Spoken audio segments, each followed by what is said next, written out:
In the name of Allah, the Beneficent, the Merciful. All praise is due to Allah, the Lord of the worlds, and His peace and greetings be upon Muhammad, upon his pure household, upon his chosen companions, and upon those who follow them until the Day of Judgment. I extend my greetings to all of the Muslim brothers and sisters throughout the world, and I congratulate them in advance on the occasion of Eid al-Fitr. I also pray to Allah to accept their acts of worship and servitude in this holy month of Ramadan, and I thank the Benevolent Creator for the blessing of being present in this month of this divine banquet. فرارسیدن عید سعید فطر را با آنان تبریک میگویم و پروردگار کریم را در نعمت حضور در این ماه ضیافت الهی سپاس میگویم.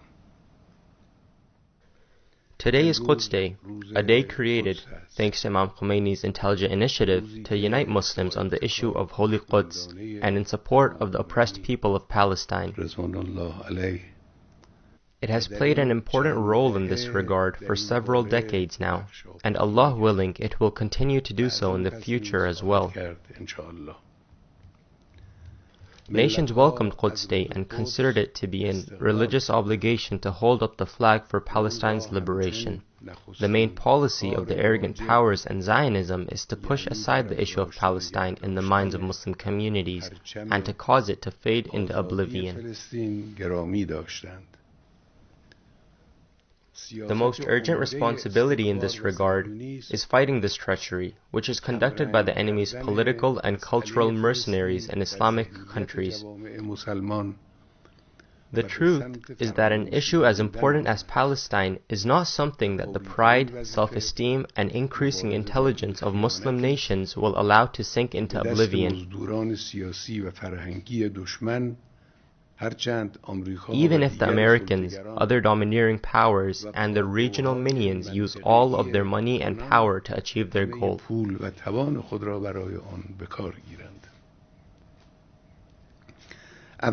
First, I would like to highlight the magnitude of the tragedy of the occupation of Palestine and the formation of the Zionist cancerous tumor in that country. Among crimes against humanity in recent times, there is no crime that equals this crime in terms of scope and gravity. Occupying a country, permanently driving its people out from their homes and their fatherland, and continuing this historical oppression for decades using the most horrifying forms of murder, crime, destruction of farmlands, and genocide. This is indeed a new record in brutality and wickedness. The main agents and criminals behind this tragedy are the Western governments and their satanic policies. The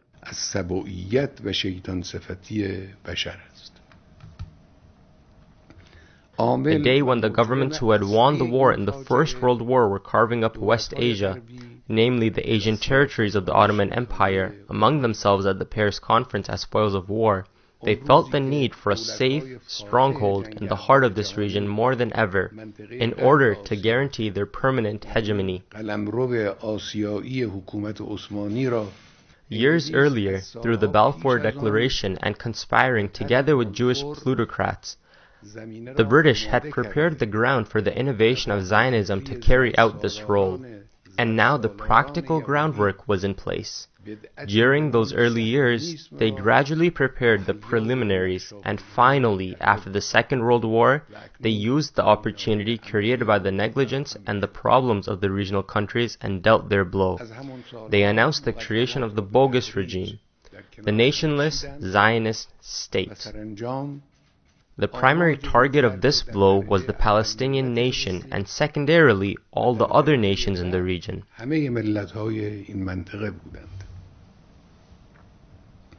A look at the events that followed in the region shows that the main short-term goal that Westerners and Jewish company owners pursued by creating the Zionist regime was to build a stronghold for their permanent presence and influence in West Asia, and also to gain easy access for the opportunity to interfere, coerce, and dominate over the regional countries and governments.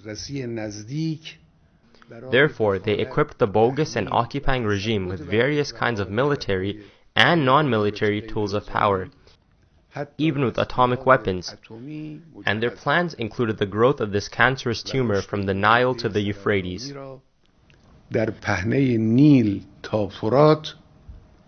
Sadly, after their initial struggles of resistance, some of which were praiseworthy, the majority of the Arab governments gradually succumbed.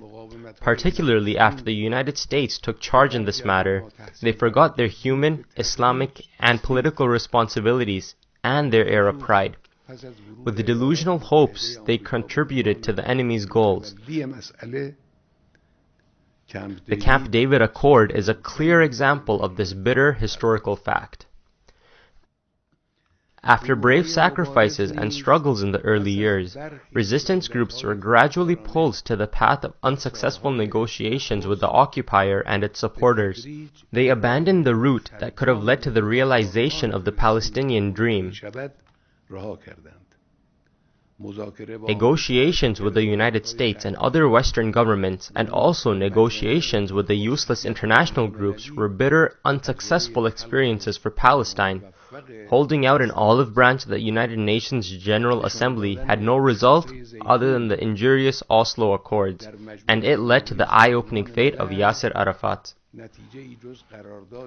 The dawn of the Islamic Revolution in Iran opened up a new chapter in the struggle for Palestine. From the first steps, namely driving out the Zionist elements who considered Iran of the Pahlavi period to be one of their safe strongholds, to delegating the unofficial embassy of the Zionist regime to the Palestinian representative, stopping the flow of oil, other great achievements and widespread political activities. که ایران دوران طاغوت را یکی از پایگاه‌های امن خود می‌شمردند. All of these measures brought about the emergence of a front of resistance in the entire region. The hope of solving this issue flourished in hearts. The emergence of the resistance front presented the Zionist regime with increasing problems. Allah willing, the Zionist regime will encounter even more problems in the future. جبهه مقاومت در کل منطقه شد.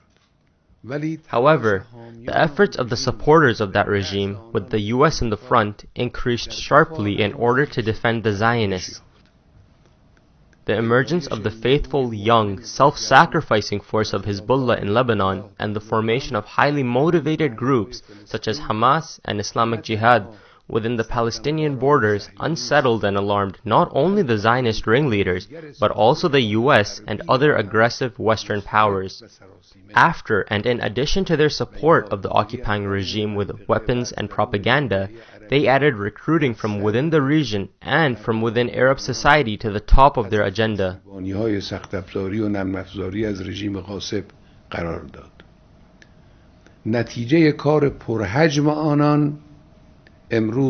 Today, the result of their voluminous work is obvious and in plain view, revealing itself in the actions and words of certain leaders of Arab governments and certain treacherous political and cultural Arab activists. Today, both fronts engage in various activities in the arena of struggle. The difference between them is that the resistance front is moving with increasing power and hope, and it marches on towards attracting increasing elements of power, while the opposing front of oppression, unbelief, and arrogance is growing more hollow, hopeless, and powerless by the day. A clear manifestation of this assertion is the fact that the Zionist army, which was once considered to be the invincible and lightning fast, one that would stop the aggression of two great armies in a matter of days, is currently forced to retreat and accept defeat against popular forces in Lebanon and Gaza. Nevertheless, the arena of struggle is volatile and full of dangers. It requires constant vigilance, and the objective of this struggle is very important, fateful, and vital. Any kind of negligence, inattention, or mistakes in fundamental calculations will inflict heavy damage. Therefore, I would like to offer some advice to all those who have strong feelings for the issue of Palestine. Number 1. The struggle to liberate Palestine is jihad in the way of Allah. and it is an obligation and an Islamic goal. Victory in such a struggle has been guaranteed. This is because the person who is fighting, even if he is killed, will receive one of the two excellent things. Apart from this, the issue of Palestine is a humanitarian issue, driving out millions of human beings from their homes, farmlands, and places of business, and that too via murder and crimes, touches and troubles every human being's conscience. And if one has determination and courage, it inspires people to confront this oppression. Therefore, restricting this to be merely a Palestinian issue or at most an Arab issue is a seriously grave mistake. Those who consider the concessions made by a few Palestinian elements or the rulers of a few Arab countries as a license to sidestep this Islamic and humanitarian issue are making a seriously grave mistake in understanding the matter, and perhaps they are even guilty of betrayal and the distortion of the truth. Number 2. The aims of this struggle is the liberation of all of the Palestinian lands, from the river to the sea, and the return of all Palestinians to their homeland. Reducing the struggle to the formation of a government in a small corner of the Palestinian land,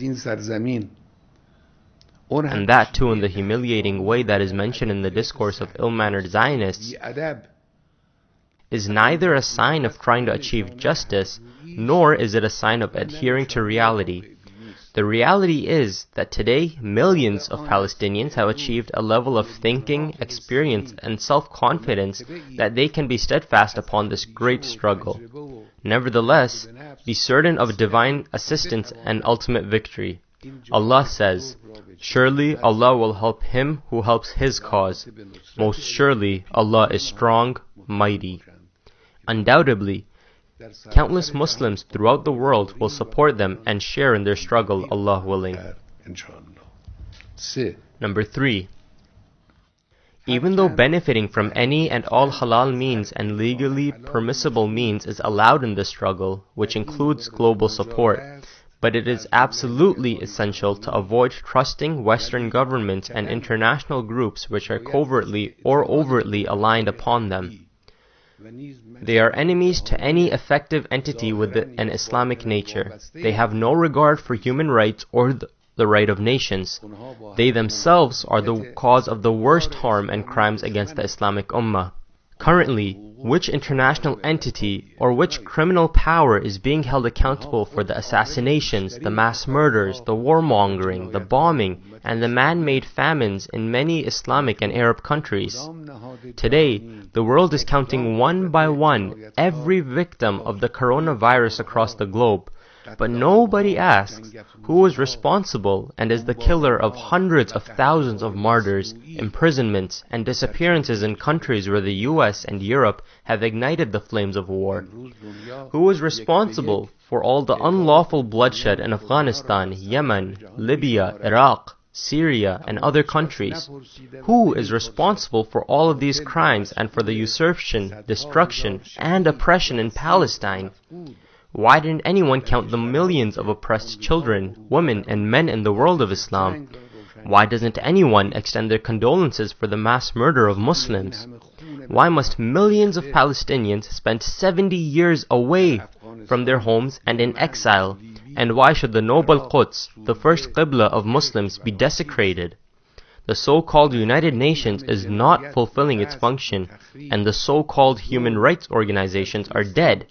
Their slogans of defending the rights of women and children ignore the oppressed Yemeni and Palestinian women and children. This is the current condition of the oppressive Western powers and the dependent global organizations that are aligned with them. The condition of certain governments that follow them, including those in this region, as far as being disgraced and humiliated, is beyond words. Therefore, a proud and pious Muslim society must rely on itself and its internal forces. It must raise its powerful hand out of its sleeve and overcome obstacles by relying on and trusting in Allah. Number 4. An important point that must not be ignored by the political and military elites of the Islamic world is that the policy of America and the Zionists is to transfer conflicts behind the front lines of the resistance front, starting civil wars in Syria, the military siege and 24-hour killings in Yemen, the assassinations, the destruction, and the creation of ISIS in Iraq, and other similar things in some other countries in the region are all schemes to divert the attention of the resistance front and to provide opportunities for the Zionist regime. Some politicians of Muslim countries unknowingly, and some others knowingly, have contributed to these schemes of the enemy. The main way to prevent the implementation of these wicked schemes is primarily via the serious demands of honorable youth throughout the world of Islam. Young people in all Islamic countries, particularly in Arab countries, must never forget this advice from the great Imam Khomeini, who said, "Vent all your shouts upon America, and of course also on the Zionist enemy." Number 5. The policy of normalizing the presence of the Zionist regime in the region is one of the main policies of the United States of America. Certain Arab governments in the region, which act as the minions of America, have been preparing the grounds for this normalization by establishing economic ties and the like. These efforts are completely vain and futile. The Zionist regime is a deadly, cancerous growth and is harmful for this region, and it will certainly be uprooted and removed. Then shame and disgrace will remain upon those who put their facilities at the service of this policy of the arrogant powers. To justify such disgraceful behavior, some people argue that the Zionist regime is a reality in the region. While they should remember that it is necessary to fight and remove such fatal and harmful realities. Today, the coronavirus is also a reality, and all wise people agree that it is necessary to fight it. The long-lasting virus of Zionism undoubtedly won't last much longer, and it will be uprooted thanks to the determination, faith, and honor of the youth of this region. Number 6. My main advice is to continue the struggle and to better organize the jihadi organizations, to cooperate with each other, and to expand the areas of jihad inside all Palestinian territories. Everyone must assist the Palestinian nation in this holy struggle. Everyone must contribute to the Palestinian fighters and stand behind them. We will proudly do everything in our power on this path. One day we came to the conclusion that the Palestinian fighters have piety, honor, and courage, and their only difficulty was that they had no weapons. With divine guidance and divine assistance we planned, and the result was that the balance of power was transformed in Palestine. And today, Gaza can stand up against the military aggression of the Zionist enemy and be victorious. This change in the equation in the so-called occupied lands will bring the issue of Palestine closer to its final steps. The Palestinian Authority has a great responsibility in this. One cannot communicate with a savage enemy except through force and from a position of power.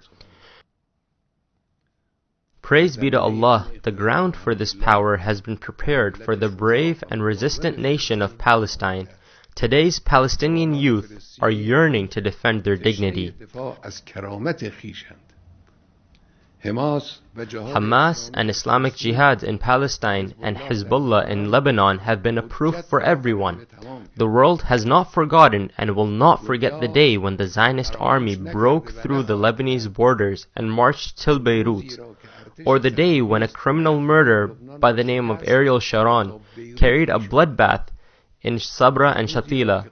And likewise, the world hasn't forgotten and will not forget the day when the Zionist army was pounded by Hezbollah strikes and after sustaining heavy casualties and admitting defeat, had no choice but to retreat from the borders of Lebanon and beg for a ceasefire.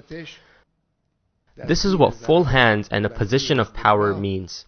Now let that European government, which should be eternally ashamed for selling chemical agents to the regime of Saddam Hussein, designate the honorable Mujahid Hezbollah as illegal. Illegal is a regime like America's, which creates ISIS and illegal is a regime like that European government who caused thousands of people in the city of Banne in Iran and the city of Halabiyah in Iraq to be killed via their chemical weapons. Number 7. My final word is that Palestine belongs to the Palestinians and therefore it should be administered as they wish. The referendum with the participation of all Palestinians of all religions and ethnicities. This is what we have been suggesting for almost 2 decades, is the only solution for the challenges which Palestine is facing at the present time and in the future. This proposal shows that the Western accusations of anti-Semitism, which have been repeated time and time again, are completely baseless. On the basis of this proposal, Jewish, Christian, and Muslim Palestinians will determine together, via referendum, the political system of their country. That which should definitely go is the Zionist system, and Zionism is in itself a corrupted innovation which has been fabricated in the name of Judaism and is totally alien to Judaism. I would like to close this speech by remembering the martyrs of Quds, from Sheikh Ahmad Yasin, Fathi Shiqaqi, and Sayyid Abbas Musawi,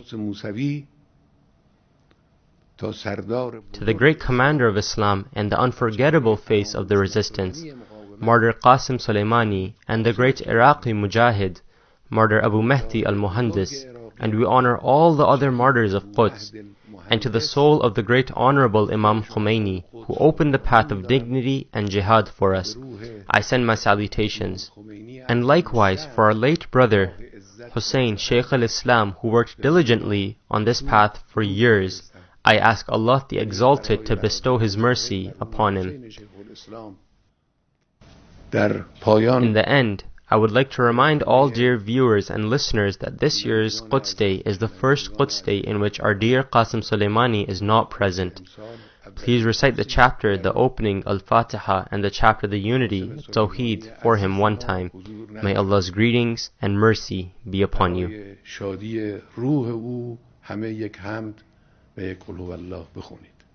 بسم الله الرحمن الرحيم الحمد لله رب العالمين الرحمن الرحيم مالك يوم الدين إياك نعبد وإياك نستعين اهدنا الصراط المستقيم صراط الذين أنعمت عليهم غير المغضوب عليهم ولا الضالين بسم الله الرحمن الرحيم قل هو الله أحد الله الصمد لم يلد ولم يولد ولم يكن له كفوا أحد والسلام عليكم ورحمة الله وبركاته.